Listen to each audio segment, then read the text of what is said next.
Good morning, good afternoon. Welcome to the Future of Enterprise B2B Sales webinar by Skwill. My name is Anoop. I'm the founder of Skwill. I've been a salesperson for close to 3 decades, and that's really inspired all of us at Skwill to take a stab at what's coming up in terms of the future for enterprise B2B sales. Skwill is a sales performance coaching company. Our mission is to deliver personalized, business contextual, and actionable coaching nudges anywhere, anytime for sellers. We've got a jam-packed session today. I'm hoping to complete this within 30 minutes and have some time for Q&A. The whole point of today's session is to really talk a little bit about the state of enterprise sales as we see today, introduce the concept of the Skwill human agency framework. It's a way to think about how to incorporate technology into sales functions more effectively and efficiently. And the 7 shifts that we see that organizations, especially sales organizations, need to adopt to unlock sales performance from their teams. And finally, we close up with what does it actually mean for you in the jobs that you do, and some actionable steps that you can take at the end of the webinar.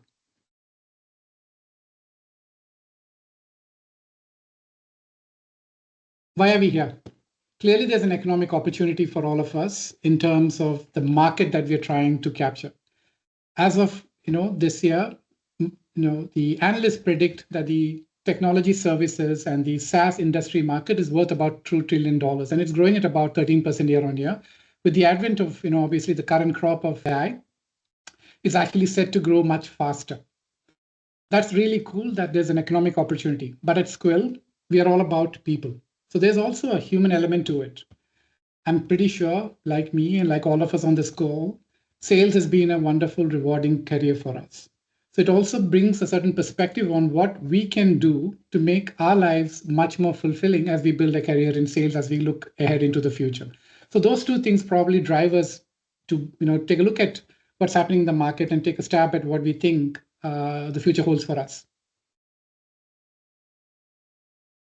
If you look around, and when you look at both conversations that we've had with sales leaders and also primary and secondary research that we've had, for some reason, sales as a function feels broken today in many organizations. And they're not very far off in that assessment. Last year, less than 1/4 of the sellers actually met their quota. The average tenure of salespeople in organizations has also come down to about 18 months. And this has gotten worse over the COVID period and then following the post-COVID period. The other thing that we find is buyers have become much more savvier. They're better equipped. They know a lot more about the products and the services that you're selling. They have access to the same tools, the same information that most of your sellers have, which essentially means that buyers are disenfranchised with sellers. Less than 1/10 of the sellers, essentially buyers, believe that sellers actually act as trusted advisors.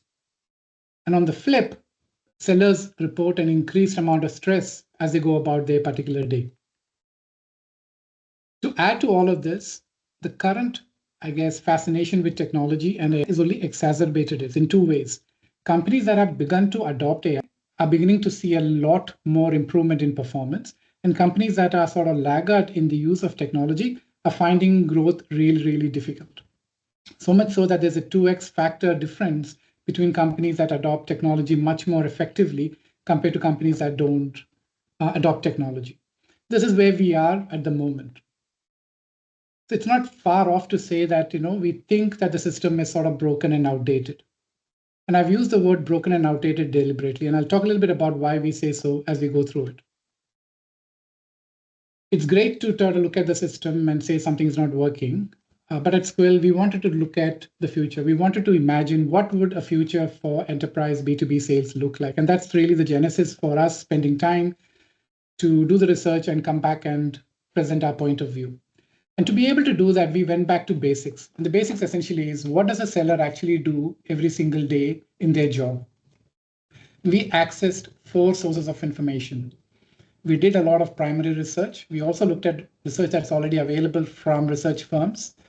We had about 100 hours worth of interviews with sales leaders, both founders, CEOs, and sales directors across the globe. We looked at data from our own coaching app and also looked at the current crop of sales enablement tools in the G2 website. Through all of this, some things were very clear. Number one, sellers on average do about 40 to 60 different tasks every single week in their daily day-to-day job. 40 to 60, 40 at the lower end for small firms, 60 at the larger end, higher end for large enterprise firms.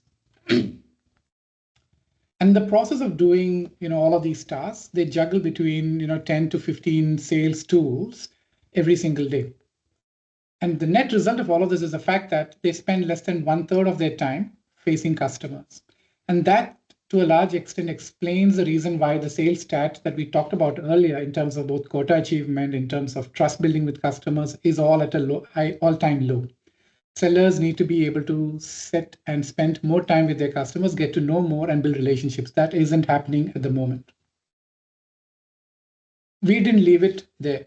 So we took all of the tasks that sellers are doing, and we eventually mapped about 120 micro tasks that a seller does in a week. Once we got a list of all of the tasks across geographies and across roles, especially customer-facing roles, we were able to sort of look at it a little more holistically, and we identified 4 categories of tasks that lend itself to improving the sales performance. We were able to classify a group of tasks that are easy for sellers. So tasks that come naturally to a rep. It's very fast. They don't have to think twice. It's almost like reflex reaction. So we identified a bunch of tasks that sort of fit into that category. We then looked at a bunch of tasks that are really tough for sellers or hard for sellers. They slow down the momentum. They drain energy for sellers. And they really, suck the soul out of a seller, for lack of a better word. We then identified tasks which are easy for AI. These are tasks that are quickly done, high level of accuracy. You don't really need to apply a lot of thought. And then tasks that are difficult for AI, things that are subjective in nature, that are contextual in nature. Once we had this essentially framework in place, we were able to develop what we call the Skwill human agency framework. It's meant to help individuals, in all roles, to think about how and where technology and especially AI can help them improve their job performance. Since we're talking to sellers, we'll limit our conversation to how this can apply to sales and sales roles. Once you plot, tasks in terms of easy for AI and easy for humans in a quadrant, you essentially end up with 4 quadrants. Let's talk a little bit about the first quadrant, which is tasks that are fairly easy for AI and tasks that are fairly easy for humans. Think about tasks like logging meetings, drafting follow-up, summarizing calls. These tasks humans can definitely do. We've been doing it for decades. But what we realize is AI can definitely do this much more faster, build capacity, and with a high degree of accuracy. Automate those tasks. You don't have to have seller intervention in those tasks. As we move towards the right, which is quadrant number 2, these are tasks that are fairly easy for AI, but difficult for humans. Here, we believe that you have to assist the seller with AI for precision. So think about doing key account research, think about understanding the buying signals that you may want to look at from a prospect perspective, writing pre-call briefs in terms of what to talk and how to talk and what to pitch and all of that.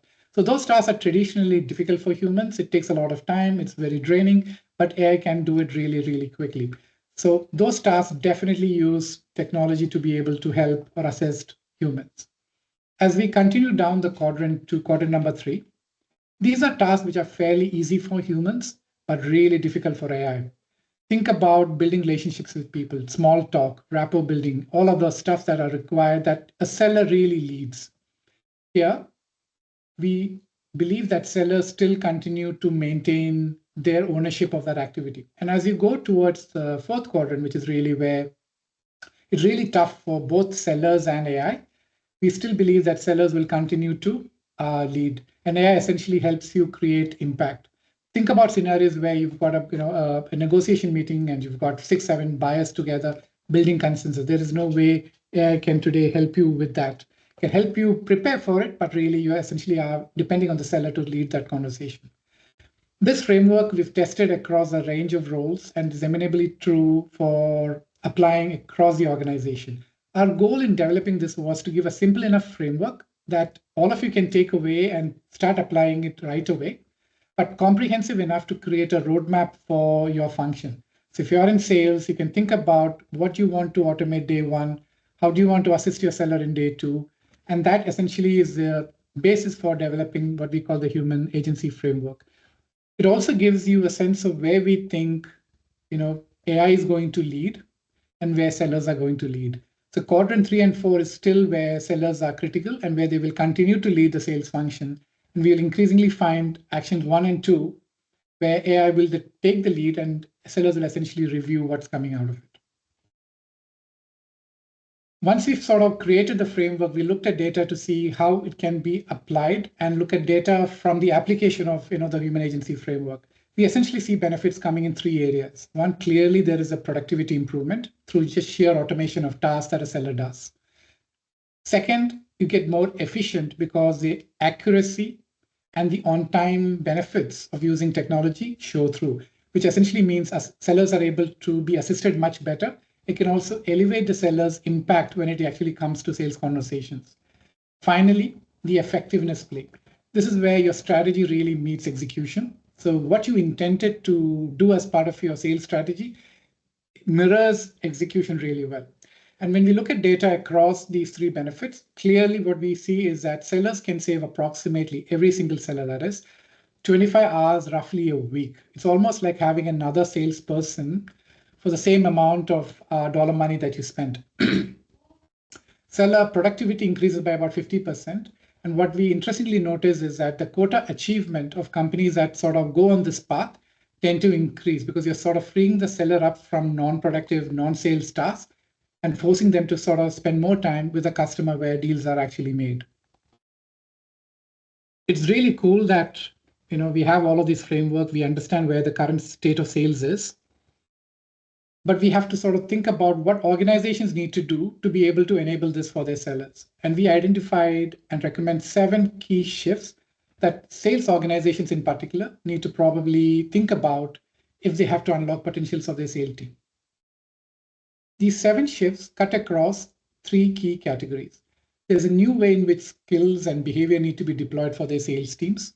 There's a new way in which coaching needs to be delivered. And finally, there's a new way in which the foundational capability of the organization needs to come up.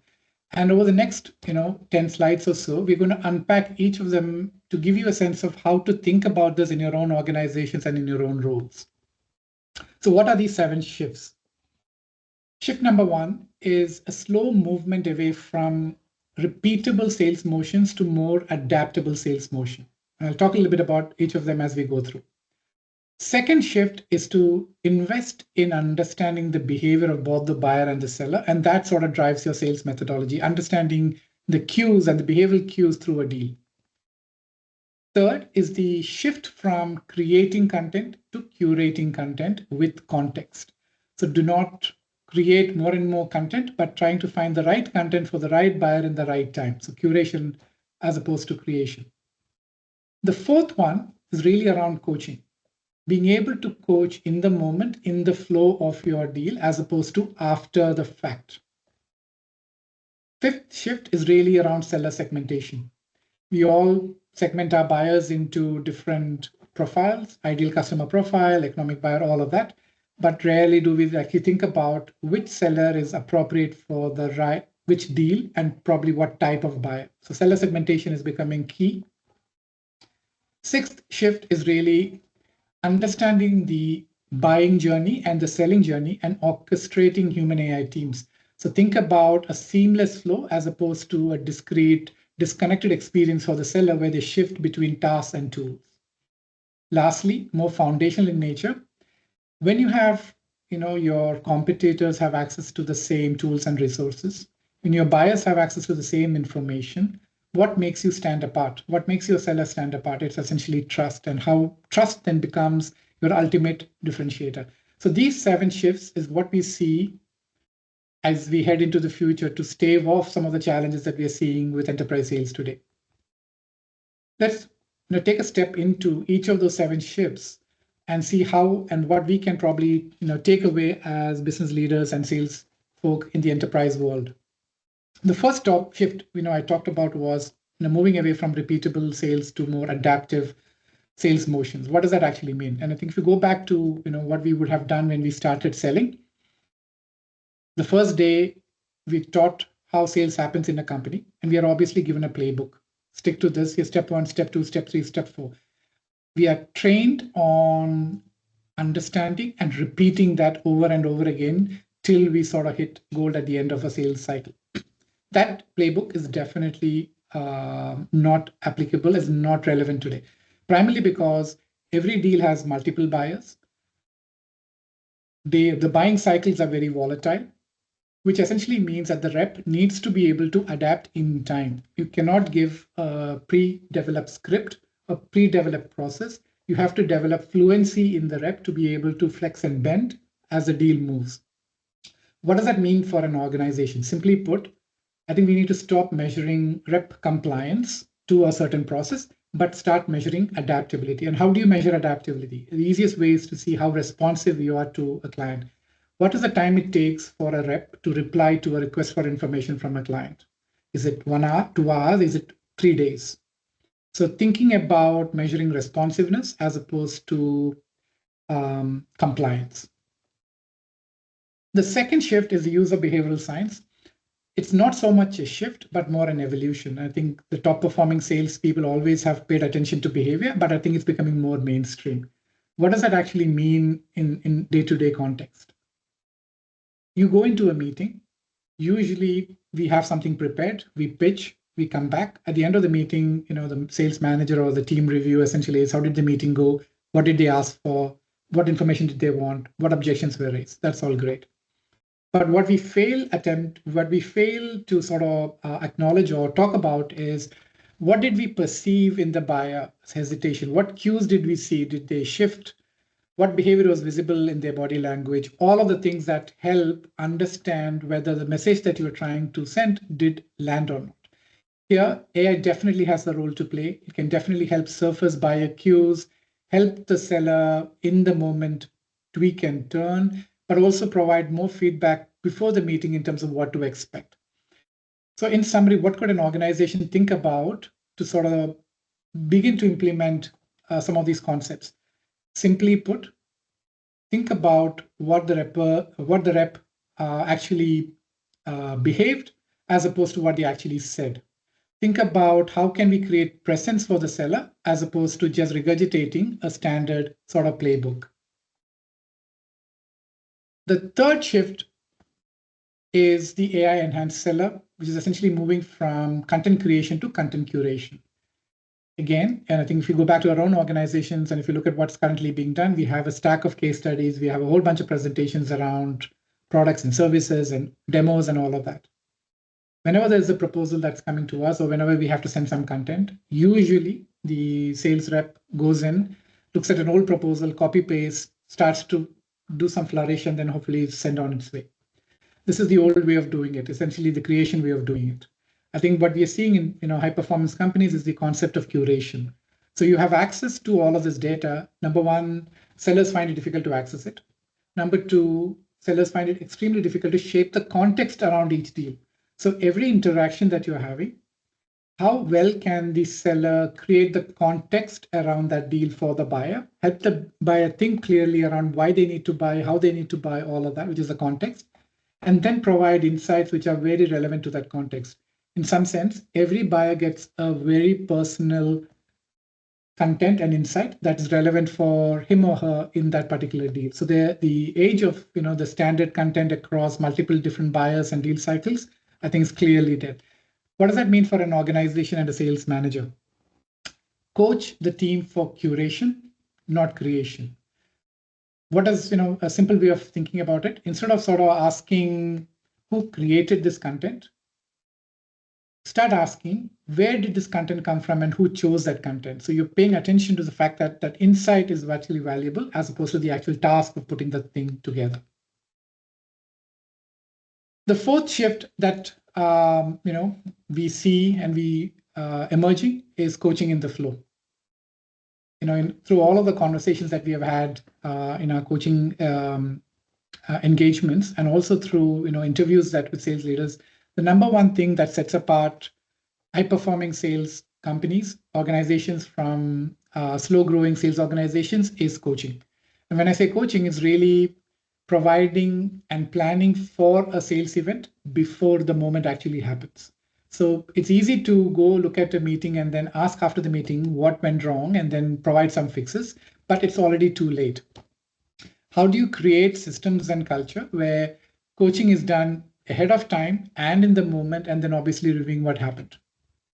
What that does to the organization as a whole in terms of performances, everybody then begins to move from an autopilot sort of way to more deliberate practice of each of the events that they're actually attempting to do. AI clearly has a role here.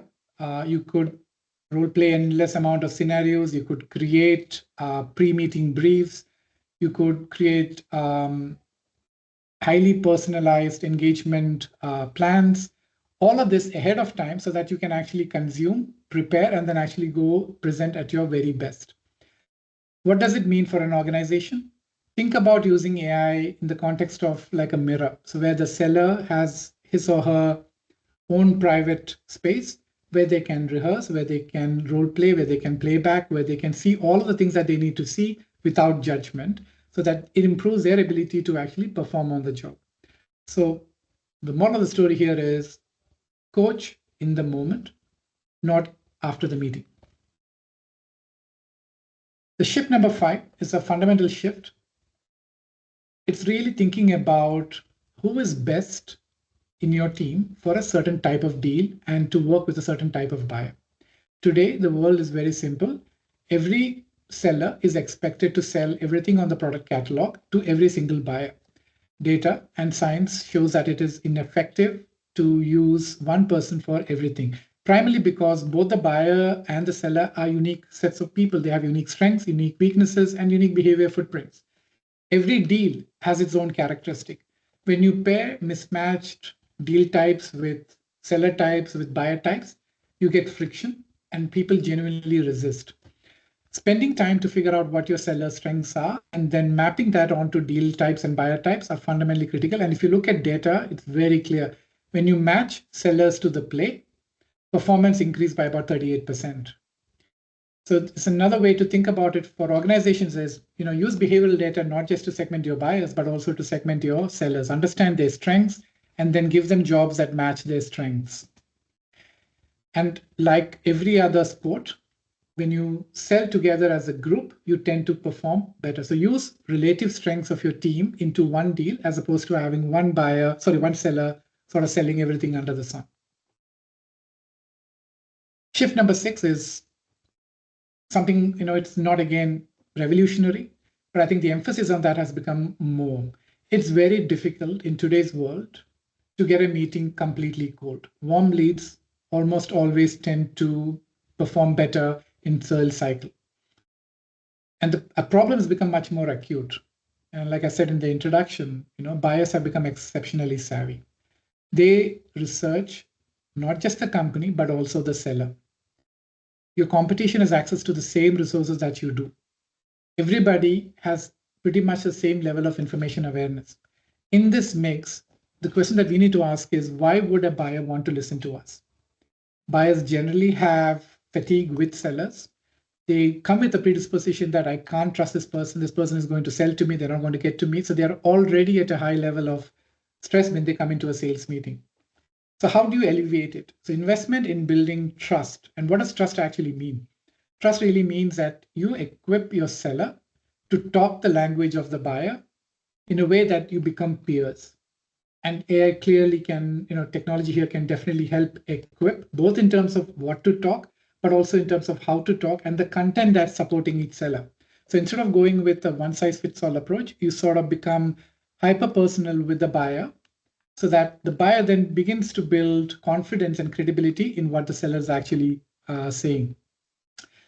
Moral of the story, don't try to have the perfect pitch.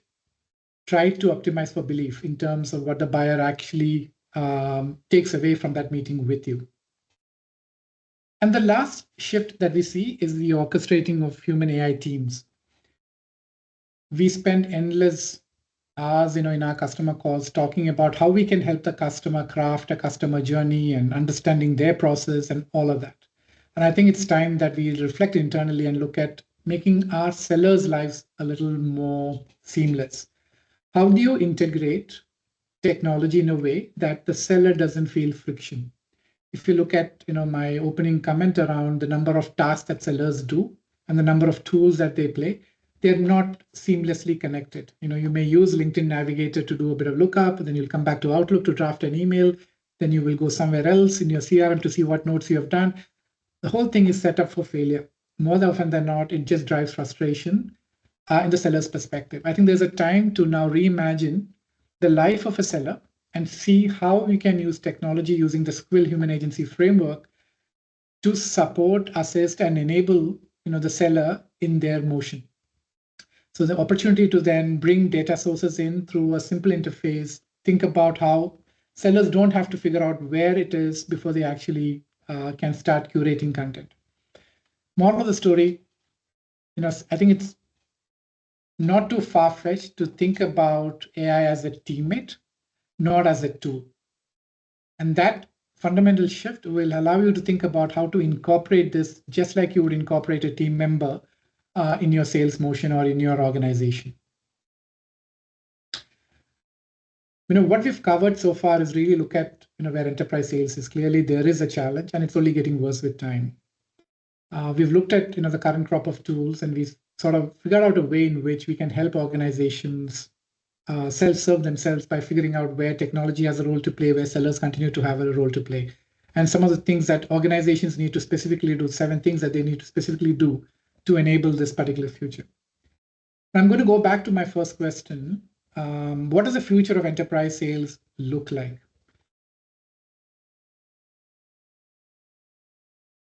If I had to take a very selfish view, but a more optimistic view, I'd imagine a future where all of our performance is an all-time high. A world where buyers and sellers engage like peers. And where technology is not just a tool, but essentially forms the basis for your tech trust stack. We've heard sales stack. I would like you to think about how technology can then become the part of your trust stack as you build that with your buyers. What does that actually mean for each of you in your roles? If you are a founder or a CEO, I think your primary focus, in our view, essentially is to figure out how can you create the trust, the defensible mode for your organization. How can you figure out the right person for the right deal? How can you think about deploying coaching at scale on demand before the moment actually happens? So that's really what we're seeing the high-performing founders and CEOs actually spending their time on. What does it mean for a sales leader?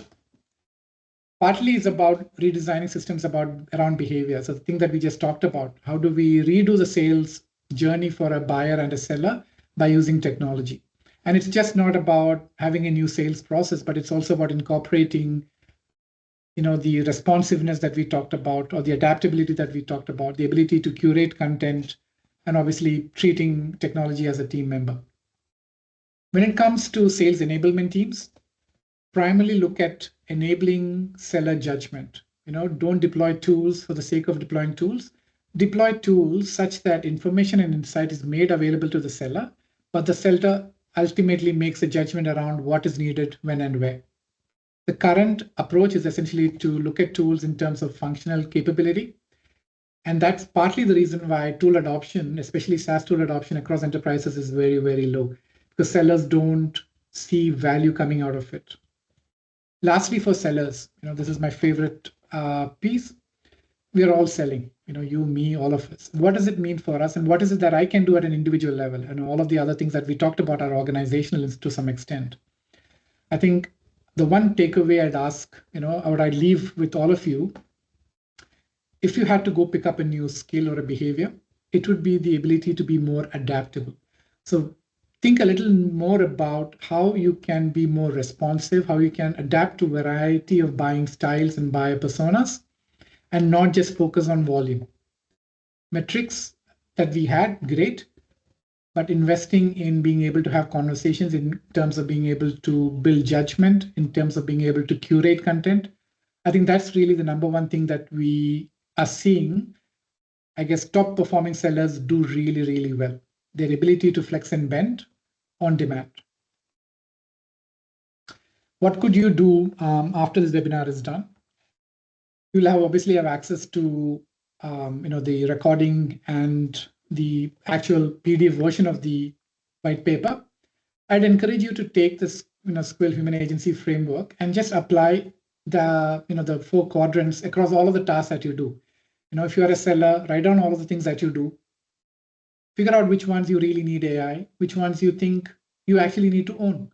And I think it would be an opportunity for organizations to have a conversation around where investments need to go and how to streamline the life of a seller and ultimately improve performance of the organization. Second thing that you could do is think a little bit about your teams, understand what their strengths are behaviorally, and figure out, are they best suited to sell the type of deal that you're asking them to sell. Intuitively, and data shows that it's not always possible for sellers to sell everything under the catalog that they currently have. You have access to the Skwill NeuroSales framework, which tells you how best to look at deals and buyers and segment your sellers effectively. Finally, think about how coaching is currently delivered, a combination of coaching with some training. Is it almost always after the fact? Or do you have mechanisms in place where you can coach the teams proactively as they progress through the deal cycle? Or is it almost after the fact review? None of this requires a lot of heavy lifting. It's a conversation starter within your own organization to think about it. And I'm sure over time, all of you, when you get together, you will reach a consensus on what is best appropriate for each organization and each role. And if you definitely need help, we're always available to have a chat. In closing, if I had to make a prediction, I think the future of B2B sales isn't really seller versus AI. We think it's seller with AI. And if it isn't the case, the seller will most definitely be left behind. And we are already seeing this happen within the companies that we work with and also the high-performing companies that we have actually interviewed. So some food for thought, and hopefully, the session's been useful. Like I said, this is just an introductory session to introduce the concepts. You have access to the PDF after the session is done. We'd welcome an opportunity to have maybe more one-on-ones if and when you're ready for it. I think we have time left, so I'd like to open up the webinar for some questions if you have. If not, I'm happy to give you time back in your day.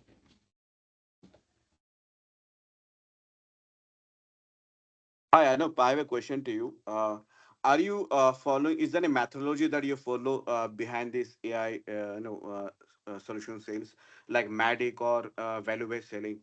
In my previous organization, and I have been certified by MADIC.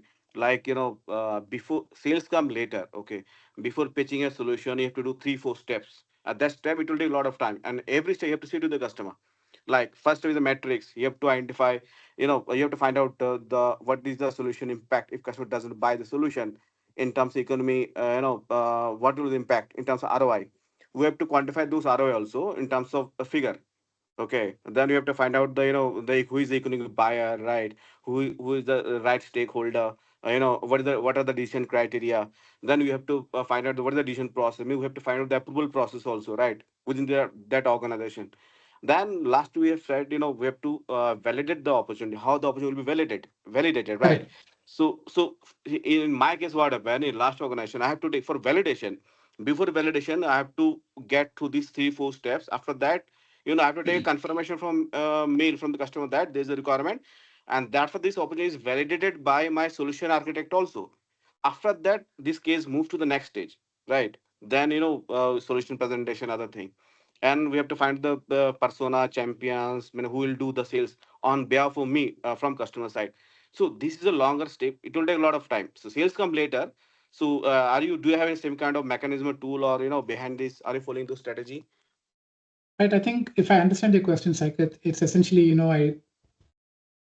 I'll sort of logically break this into 2 parts, right? Your question, or answer into 2 parts. One is there's a sales process. There's, fundamentally, there's no need to change the process per se, whether it is using value-based selling or challenger sales or any of the other methodologies that you're using. I think that remains the same because you still have to do all of the things that you just said. I think where the approach comes handy is today, probably 80% of that work is manual, meaning you would have to do a lot of the things yourself.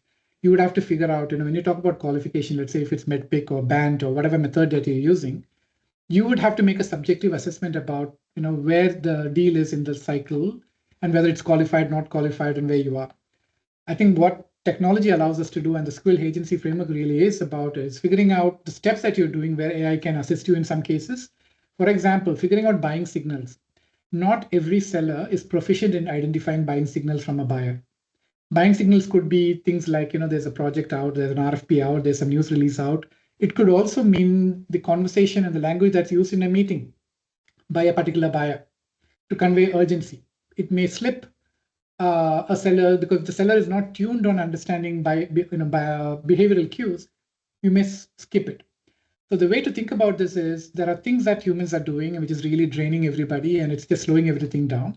Look at that process and see where could AI help in offloading some work and automating it, where AI could sort of bring highlights back to sellers to make a decision about, and where AI could do autonomously some of the things, so that your sales cycle still remain. I mean, the process fairly remains the same, but you can actually move faster with velocity. Hopefully, that answers your question. Yeah, but how? But till I'm not clear actually how AI can enable me to help me to help me to expedite the sales process. See, I'm not So clear here, because see, yeah, still and I have the lagging in behind in the negotiation skill. So many things parameter, right? Because the medical value selling, I don't think AI is there in that process actually. So so let's take a simple example. If you take value-based selling, right? yeah.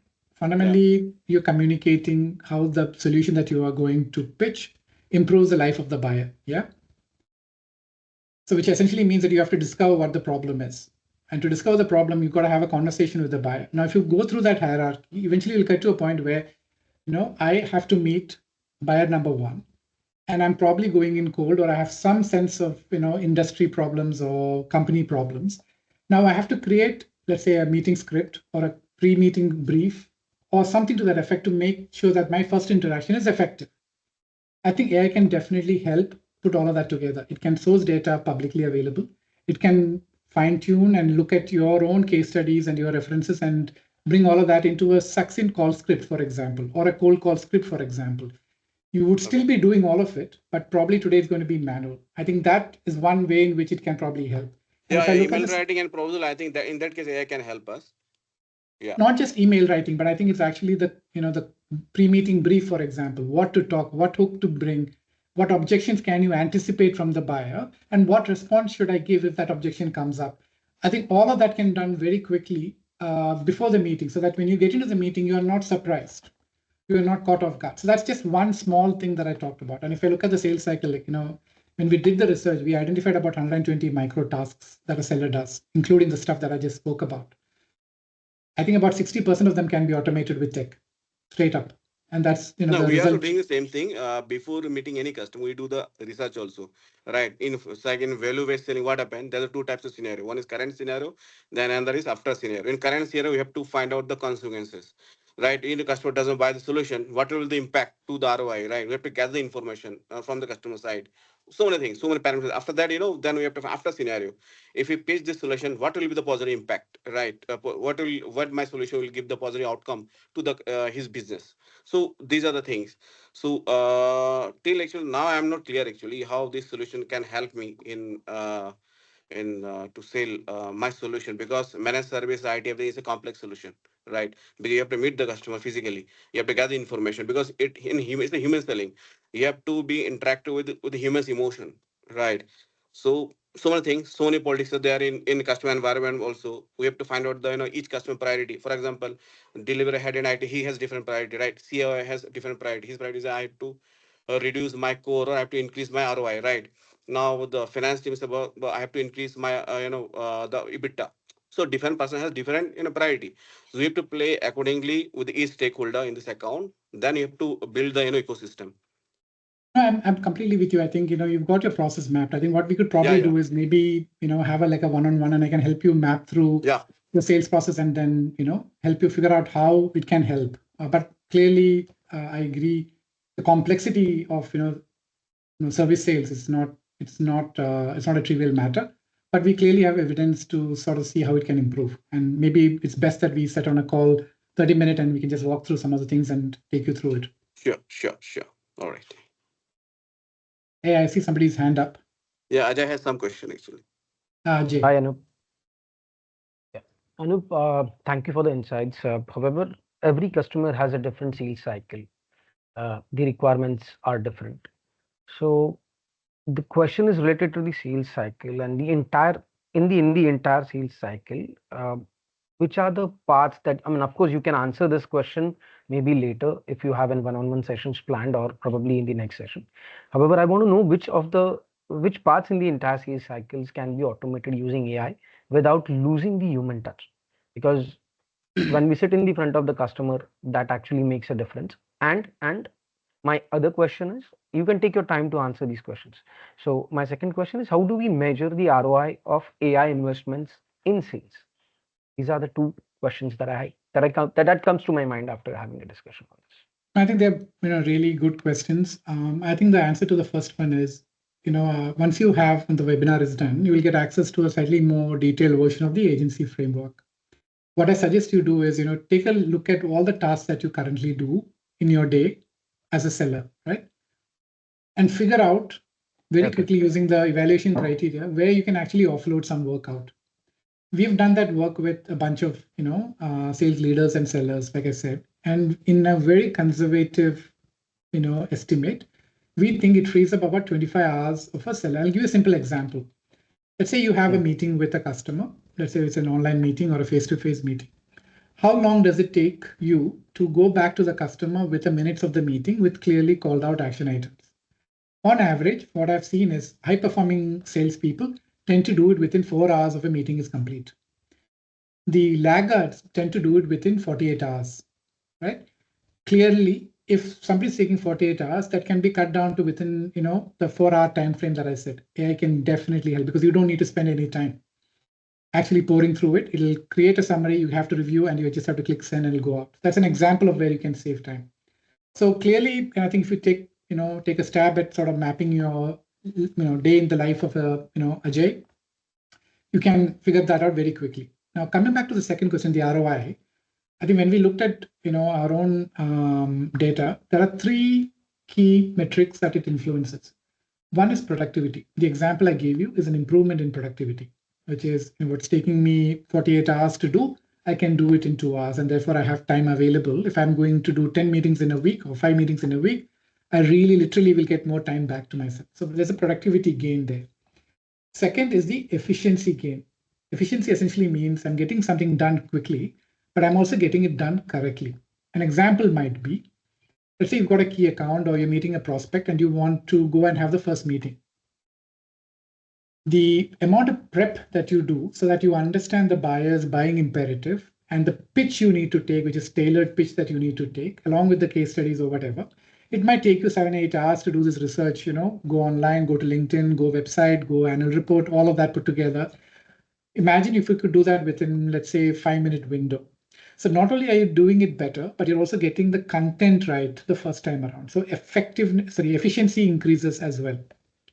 And the third metric really is because you're getting productivity and efficiency gain, what the company intended to do in terms of strategy, sell to this industry, this CIO, this product service, you tend to become more effective in implementing the strategy. And just based on the data that we've looked at, and I think I showed that in one of the slides up front, you can typically gain about 25 hours a week in terms of lost time or productivity improvement. And just the ability to move more things quickly improves your ability to achieve quota by a factor of 2. So if you look at pipeline conversion, you're getting more things done. I think that essentially is the basis for looking at technology a little more aggressively. Anup, do we have any use cases, maybe a flyer or a document that we can go through? That would be great if we could share. Yeah, so you will get access to the PDF after the meeting is done, and that's obviously got a lot more data around what we talked about, and you can actually, run it yourself. Sure. Thanks, Anup. Nope. Hi, Manmohan here. Yeah, tell me. So no, even nowadays when we are interacting with customers, the customer understand the AI, nowadays, even we are taking some help from AI. So even customer is understanding, okay, these guys have come up with some preparation along with AI. I just wanted to understand in which phase, as Ajay said, there is a sales cycle in mainly where we provide IT services and the managed services. The sales cycle itself is somewhere around 8 to 9 months. So to decrease that sales cycle and also in which phase of sales you see more effective uses of AI apart from uh, customer profiling and then proposal. Apart from this, where you see more effectiveness of using AI, wanted to understand from you. Let me sort of take a stab at that in two parts. Okay. Yeah. And I'll give you some data first, and then I'll sort of explain how that ties in together. If you look at an enterprise deal today, let's say anything over 150K or 250K, or maybe a little over 50 lakhs, the number of buyers that are involved in a particular deal, right, varies from somewhere between 4 to 10, depending on the size of the deal. So for a seller, the challenge is very simple. You have probably, let's say, an average 8 buyers, and you have one seller managing those 8 buyers. When we look at data, typically through the life cycle of a particular deal, the seller is managing approximately 4,000 unique interactions. It could be phone calls, emails, send messages across these 8 or 9 different people. Now, clearly, there's an element where AI can help you manage that little effectively. That's one part of it. But more importantly, like you rightly said, to move from phase one to phase two, right? And in the deal cycle, you have to build consensus. But consensus in the buying group, not within your organization. Because you are essentially meeting, let's say, the buyer. The buyer is obviously meeting 5 other internal stakeholders in his company or her company. Equipping the buyer how to position your product, how to position your service, again, is where AI can help. So you have to create content that allows the buyer to go and sell it internally and build consensus. The challenge that you're describing is when we've pitched to one and we have left the buyer on their own to go and figure out how to sell it internally. If you look at high performing companies, it's not so much that you leave the buyer alone, you orchestrate the buyer's action to give them information so that they can sell. Again, AI can help there because the internal stakeholders are all very different. They have different roles, different behaviors, and different needs. How would you be able to manage all of this? You can offload all of that out. So there's a variety of places where AI can definitely do it. And I think, like in my earlier comment, I think if you just put down what you do in a day, and you can then easily, very quickly using that framework, figure out, okay, where I think I can really get some help from tech. Thanks.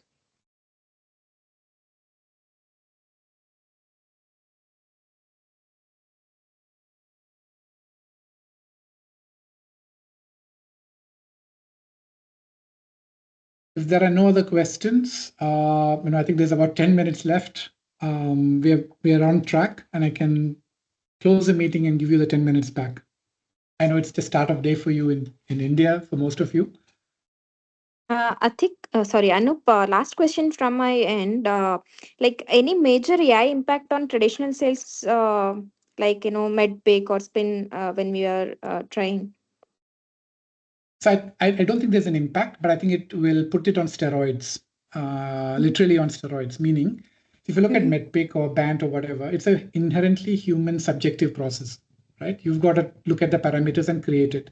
I think what tech allows you to do is, let's say, for example, if you have a deal, you can use AI to a large extent to give you the qualification criteria automatically based on data that's either available internally or externally. So in your Medpic, you can actually start off with baseline scores that are auto-curated for you if you're using Medpic. But if you're using value-based selling, it can be totally different. So in some sense, like I said, in that quadrant, here AI can actually augment the seller to become more effective as opposed to sort of thinking about it, taking away something from you. Okay. I think the key, I'd like to reinforce again is you've got to spend some time thinking about what tasks you're doing. And then as a team, think about, okay, as an organization, where all can we cut things that really don't need human intervention?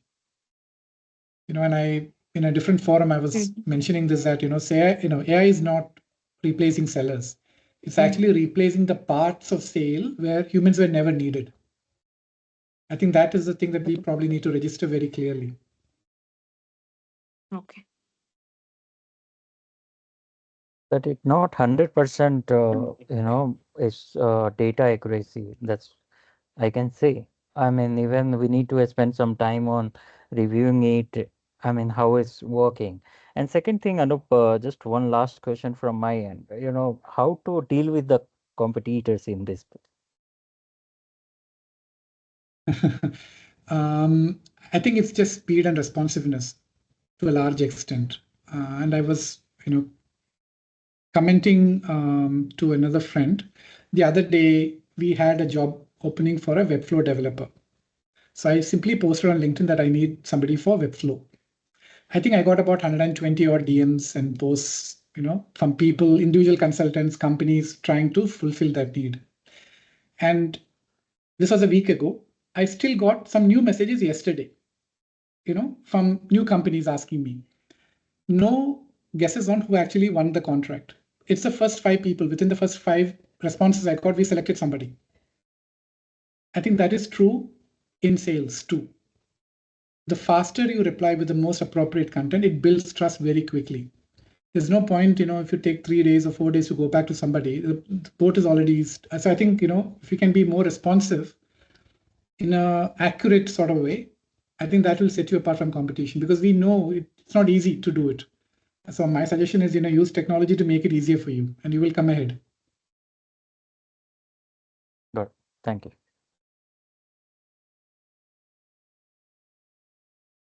Cool. If there are no questions, thank you so much. Enjoyed having a chat, and shortly you will get access to both the recording and the PDF version of it. And I'll hopefully, have separate chats with you as time progresses.